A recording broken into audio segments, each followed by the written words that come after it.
Spuki Mulemwa drops bombshell, HH's 2026 victory guaranteed. Here's why Zambians will vote UPND again. Is the August election already decided? Political analyst Spuki Mulemwa says Zambians are ready to renew President Hakainde Hichilema's mandate, and he sounds confident. But what evidence is this claim based on? Public mood, opposition weakness, or political strategy? Stay with us as we unpack this bold prediction and what it means for Zambia's political future. Good day, viewers. Welcome to another edition of InspirAfrica Official. I'm Nakash. It's been quite a week here in the heart of Southern Africa, and as we approach the midpoint of January 2026, the political temperature in Zambia is reaching fever pitch. But today, we bring you something that has sent shockwaves through the corridors of power. Imagine this. A political insider, someone who has walked the halls of opposition strategy meetings, someone who has seen the machinations of Zambian politics from the inside, suddenly stepping forward with a declaration so bold, so definitive, that it threatens to rewrite the narrative of the upcoming 2026 general elections. What happens when a former opposition strategist turns prophet of the ruling party's destiny? What drives a political operative to declare victory for a government that many opposition figures claim has failed? Is this the voice of genuine political analysis, or something more calculated? What does Spuki Mulemwa know that the rest of Zambia doesn't? And most crucially, what does this revelation tell us about the true state of Zambian democracy as we hurtle toward one of the most consequential elections in the nation's history? Could this be the moment that the opposition realizes their strategies have been laid bare? Or is this a carefully orchestrated message designed to demoralize political rivals before the battle has even truly begun? Factual foundation. The revelation came to light in early January 2026, as political commentators and party operatives began positioning themselves for the electoral season ahead. Spuki Mulemwa, a political analyst and commentator with deep ties to Zambian opposition circles, made waves when he appeared on various media platforms declaring that President Hakainde Hichilema and the United Party for National Development, or UPND, have essentially secured their 2026 victory. But who is Spuki Mulemwa?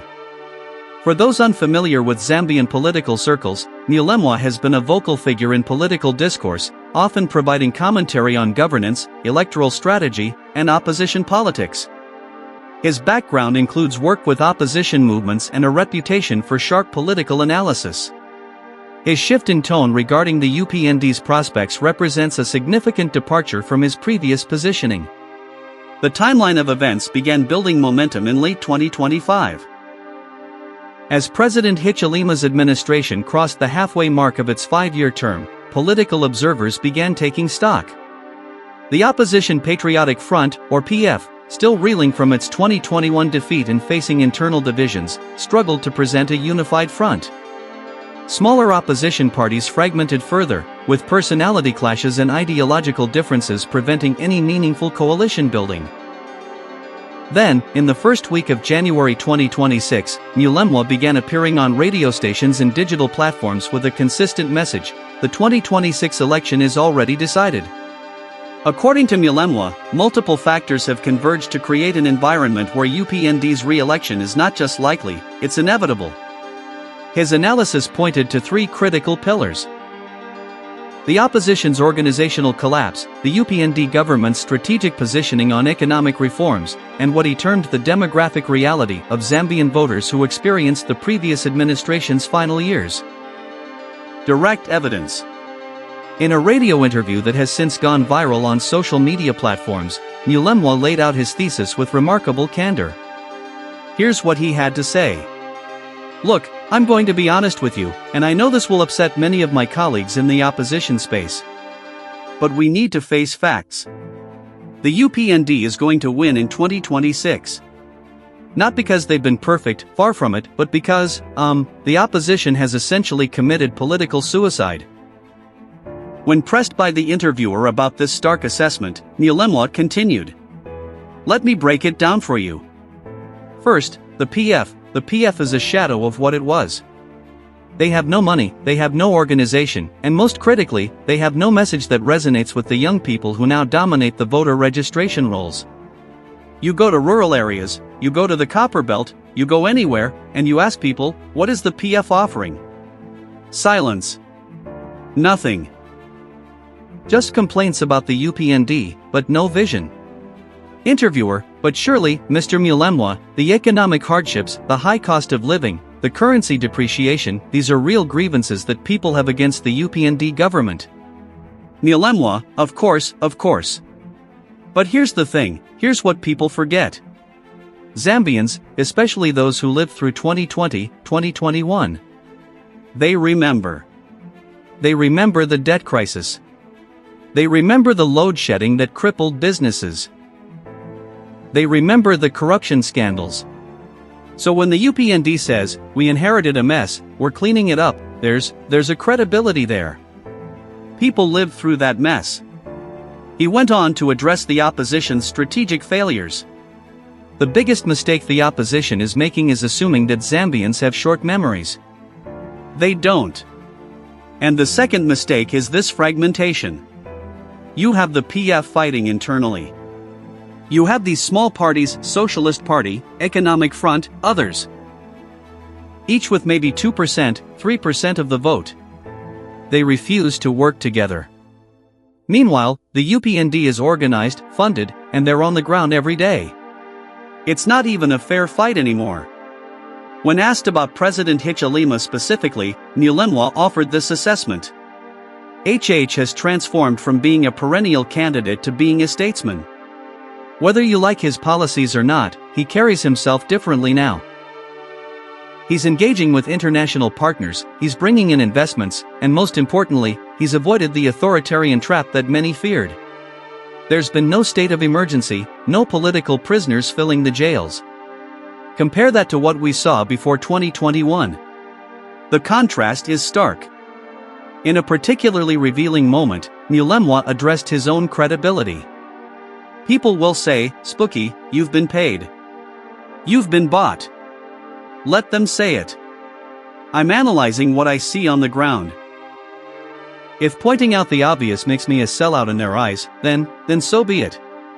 But 5-6 months from now, when UPND is doing victory laps, don't say nobody warned you. The writing is on the wall. Deeper analysis. Mulemwa's pronouncements have triggered a firestorm of reactions across Zambia's political landscape. Opposition figures have been quick to dismiss his analysis as either defeatism or deliberate propaganda designed to demoralize their base.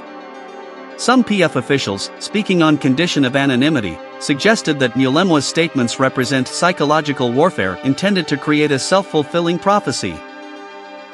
But beyond the immediate partisan reactions, Mulemwa's analysis touches on several deeper structural realities of Zambian politics in 2026. First, there's the question of opposition cohesion. Zambia's political history shows that successful challenges to incumbent parties require unity. The 2021 election saw various opposition elements coalesce around the UPND, creating an unstoppable wave. Now, with UPND as the incumbent, that coalition-building responsibility falls to the opposition. And by all accounts, they're failing spectacularly. Political scientist Dr. Chanda Kabwe from the University of Zambia offered this perspective. What Mulemwa is identifying is a structural problem. In parliamentary democracies, fragmented opposition parties don't just compete against the ruling party, they compete against each other for the same pool of disaffected voters. This splits the anti-incumbent vote and virtually guarantees victory for a reasonably competent ruling party. We're seeing this dynamic play out in real time. Second, there's the economic narrative. While UPND has faced criticism over the high cost of living and economic hardships, they've successfully positioned these challenges as inherited problems requiring painful but necessary reforms.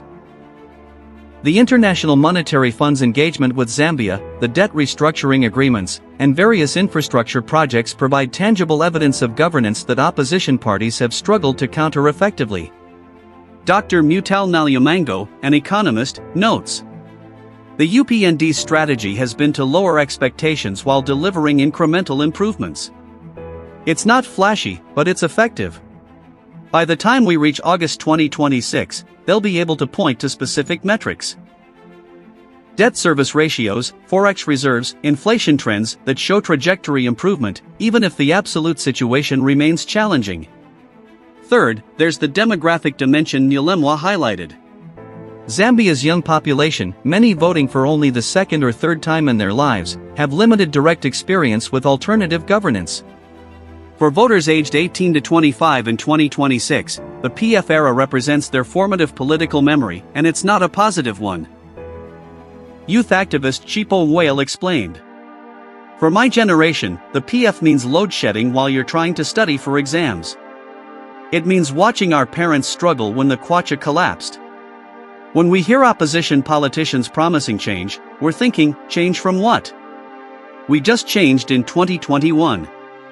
Give the current government a full term at least. However, not everyone accepts Mulemwa's deterministic analysis.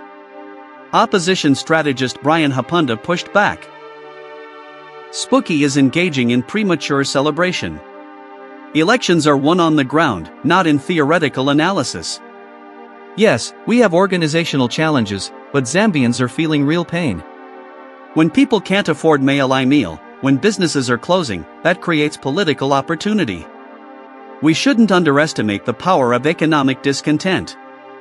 This raises important questions about the nature of electoral predictions in fluid political environments.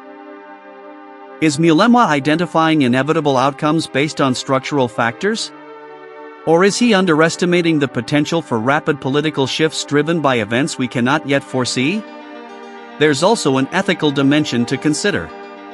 By declaring the election guaranteed for UPND, does Mulemwa risk suppressing opposition turnout or dampening civic engagement among those who might otherwise participate actively in democratic processes? Some civil society organizations have expressed concern that such definitive pronouncements, regardless of their analytical merit, may undermine the fundamental democratic principle that elections are contests with uncertain outcomes. Thank you for watching another edition of InspirAfrica Official. Spuki Mulemwa's bombshell prediction has certainly given us much to think about as we approach what promises to be a fascinating electoral season in Zambia. Whether his analysis proves prophetic or premature remains to be seen, but one thing is certain, the conversation about 2026 has intensified dramatically. What do you think, viewers? Is the UPND's victory truly guaranteed, or are there factors Mulemwa hasn't considered? Are opposition parties capable of mounting an effective challenge, or have they missed their window? And most importantly, what does this tell us about the state of democracy in Zambia? Drop your thoughts in the comments below. Let's get a conversation going. I'm especially interested to hear from our Zambian viewers. What are you seeing on the ground that might confirm or challenge Mulemwa's analysis? We'll continue monitoring this story as it develops, bringing you updates, reactions, and deeper dives into the political dynamics shaping Southern Africa's future. Until tomorrow, this is Nakash reminding you to stay informed, stay engaged, and keep questioning. The story of Zambia's democracy is still being written, and each of you has a role to play in how that story unfolds. See you in the next edition of InspirAfrica Official.